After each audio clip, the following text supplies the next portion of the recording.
Hello, my name is Arya. Come with me to lift your spirit in the word of the Lord with the book of Corinthians. 1 Corinthians 2. And I, brethren, when I came to you, came not with excellency of speech or of wisdom, declaring unto you the testimony of God.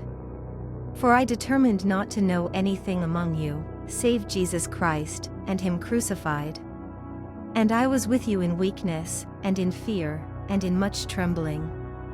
And my speech and my preaching was not with enticing words of man's wisdom, but in demonstration of the Spirit and of power, that your faith should not stand in the wisdom of men, but in the power of God.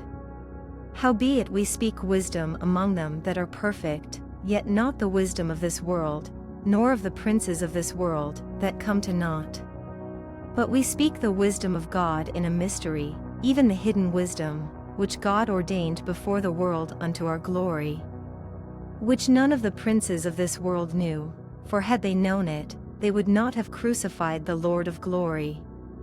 But as it is written, Eye hath not seen, nor ear heard, neither have entered into the heart of man, the things which God hath prepared for them that love him.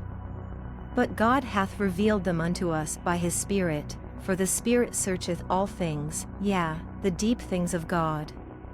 For what man knoweth the things of a man, save the spirit of man which is in him? Even so the things of God knoweth no man, but the Spirit of God.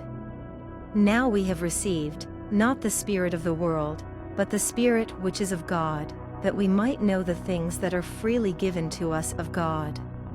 Which things also we speak, not in the words which man's wisdom teacheth, but which the Holy Ghost teacheth, comparing spiritual things with spiritual. But the natural man receiveth not the things of the Spirit of God, for they are foolishness unto him, neither can he know them, because they are spiritually discerned. But he that is spiritual judgeth all things, yet he himself is judged of no man. For who hath known the mind of the Lord, that he may instruct him? But we have the mind of Christ. Thank you for watching another video in this series. If you liked it, leave your comment and also don't forget to share and of course subscribe to the channel. Stay in the peace of the Lord. Amen.